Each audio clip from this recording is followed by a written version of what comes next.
on YouTube at Tisa Tells. Tisa, start at the beginning. Start with the verdict, the split. What happened?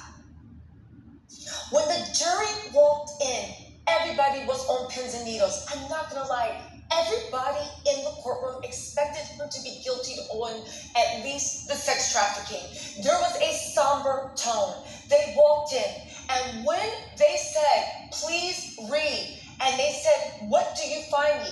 On count one, not guilty. It was a bomb that went off in the courtroom. The public audibly gasped. Nobody was expecting that. There were cheers of joy from Diddy's side. Count two, what say ye? Not guilty. Again, another bombshell went off. People were in utter disbelief. And even Diddy's most ardent supporters did not expect him to get off on the count of sex trafficking with Cassie.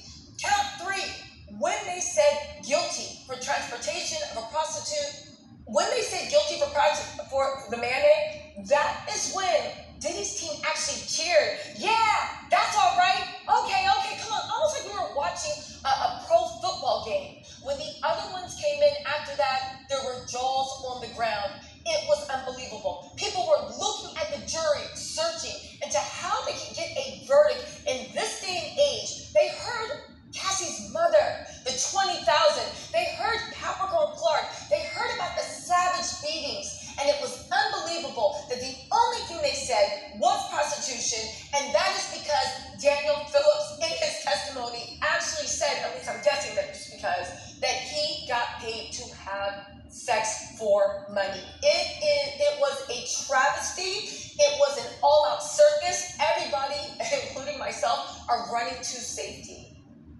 I got a question for you, Tisa Tells, and everyone's going to want to know this.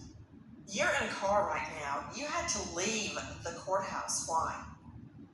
I had to leave the courthouse because Diddy's supporters were out of control. The first time I ran and did my live, of course, I had 2 armed security guys. Everyone told me the people at the courthouse is like, make sure you have security. There's a lot of weird stuff going on. It wasn't just me, but I'll tell you what I experienced. Diddy's supporters surrounding me, threatening me, saying that they were going to hurt me. It was a serious situation. It got so bad and there was so much chaos and violence that they actually had to lock the courtroom down and force the Diddy supporters across the street. It was something myself, the news media, mainstream media, new media have never seen in their lives. The level, and again, the jurors, I hope to God they know how to sleep at night. Because again, I'm sure they did their duty. But when all that chaos was happening, as I was being threatened and ushered out by armed security people, I thought, this is what the jury did. They sent a signal that it is okay to use violence. It's okay to drug people up. It's okay to live a life of debauchery. It's okay to do whatever you want. Because guess what? If you work hard enough and you have enough money and enough delusional fans and you have ingrained yourself in culture enough that you can do whatever you want.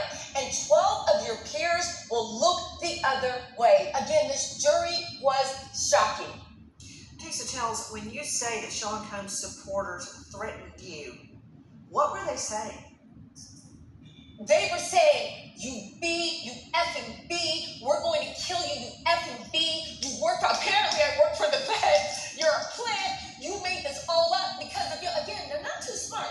Because of you, that's how this case got started. We're going to treat you worse than we treated Cassie. Cassie, what we do to you is going to be nothing that they had on Cassie. They were screaming. They were yelling. Some people were saying, apologize to Diddy. Apologize to Diddy. Of course, thank goodness, we had Lenny and we had Jimmy, 2 of the best arm bars out there. So the one thing is, they started foaming like wild dogs